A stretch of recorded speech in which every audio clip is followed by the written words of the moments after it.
অগ্রিম সকলেই পড়েন সুবহানাল্লাহ। ইসলাম যে কত সুন্দর।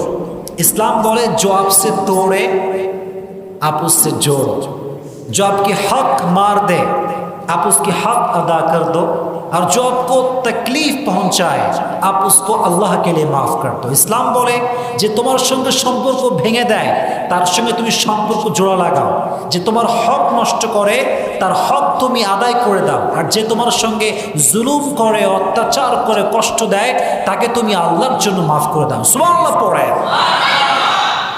What a beautiful Islam, কি সুন্দর ইসলাম। কিন্তু আমরা কষ্ট পাই কখন? কেউ অবহেলা করলে কষ্ট পাই কখন? পেইন ফিল করি কখন? We have to justify it first. এটা আগে জাস্টিফাই করতে হবে। দেখেন, মনোযোগ দিয়ে শুনবেন। যখন কোনো একজন নির্দিষ্ট ব্যক্তির প্রতি আমাদের অনেক মায়া, অনেক ভালোবাসা এবং অনেক আশা থাকে, এক্স্যাক্টলি সেই ব্যক্তি যখন আমাদেরকে কষ্ট দেয়, যত্ন না করে, গুরুত্ব না দেয়, তখন আমরা প্রচণ্ড পরিমাণে হার্ট ফিল করি, কষ্ট পাই। So firstly you have to overcome the illusion and expectation from him. যাকে আপনি খুব বেশি মায়া করেন, যাকে আপনি খুব বেশি ভালোবাসেন, তার প্রতি আপনার প্রচণ্ড পরিমাণে আশা কাজ করে যে সে আমাকে রিপ্লাই করবে, ভালোবাসবে, যত্ন নেবে।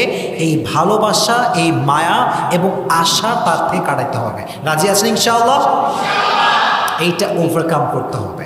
মনে রাখবেন, আমাদের আশা, আমাদের ভরসা সব কিছুই আমরা একজনকেই করব। তিনি কে?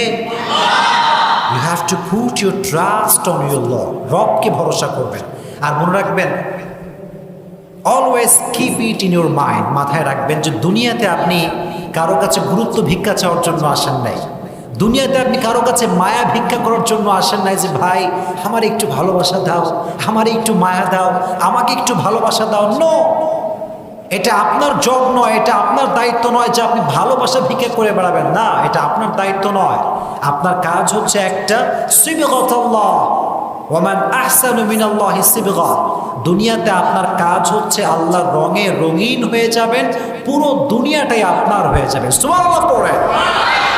মানুষের থেকে আশা, মানুষের থেকে গুরুত্ব চাওয়ার যে আমাদের পার্সোনালিটি, যে মেন্টালিটি, এটা রাখা যাবে না। রাজি আছেন ইনশাআল্লাহ?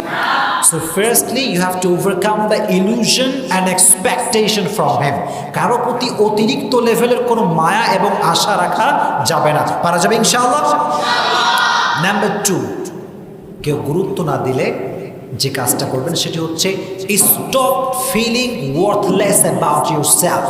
নিজেকে মূল্যহীন ভাবা বন্ধ করে দেন। নিজেকে মূল্যহীন ভাববেন না। মনে রাখবেন, এভরিওয়ান হ্যাজ পার্সোনালিটি। প্রত্যেকটা মানুষের একটা ব্যক্তিত্ব আছে না নাই? আল্লাহ সবাইকে সম্মান দিয়েছেন, আপনারও একটা ব্যক্তিত্ব আছে। ব্যক্তিত্ব বিসর্জন দিবেন না। ওয়ালাকাদ কাররামনা বনি আদম, we have dignified the status of sons of Adam. আল্লাহ তাআলা বলছেন, আমি আদম জাতকে সবচাইতে বেশি সম্মান দিয়েছি। সুবহানাল্লাহ পড়ে। আল্লাহ আমাদেরকে অনেক সম্মান দিয়েছেন। এজন্য কারো কাছে গুরুত্ব পাওয়ার জন্য নিজের যে পার্সোনালিটি আছে, ব্যক্তিত্ব আছে, এটাকে বিসর্জন দিবেন না। And stop feeling worthless about yourself. নিজেকে মূল্যহীন ভাববেন না। পারা যাবে ইনশাআল্লাহ?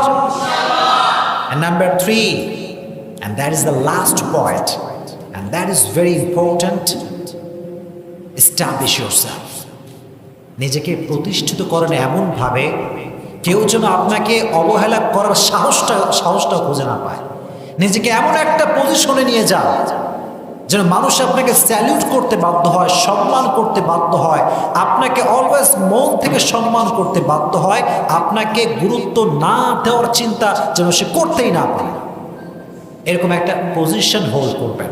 নিজেকে প্রত্যেক সাইড থেকে ইস্টাবলিশ করেন। দুনিয়ার দিক থেকেও ইস্টাবলিশ করেন, আখিরাতের দিক থেকেও ইস্টাবলিশ করেন। মনে রাখবেন, যখন আপনার পজিশনটা হাই, যখন আপনার জবটা হাই লেভেলের, যখন আপনার সম্মান অনেক বেশি, দুনিয়ার সমস্ত মানুষ আপনাকে ভালোবাসার জন্য পাগল হয়ে যাবে। কেউ আপনাকে অবহেলা করতে পারবে না। কথা বলেন ঠিক কিনা? এই জন্য প্রিয় ভাইরা, এস্টাবলিশ ইউরসেলফ। নাম্বার 1, যেটা বলেছিলাম সেটা হচ্ছে কারোর প্রতি মায়া এবং আশা রাখা যাবে না। 2 নাম্বার, নিজেকে মূল্যহীন ভাবা যাবে না। 3 নাম্বার হচ্ছে নিজেকে এমন একটা পজিশনে নিয়ে যেতে হবে যেন কেউ অবহেলা করার কোনো সাহস না পায়। রাজি আছেন ইনশাআল্লাহ?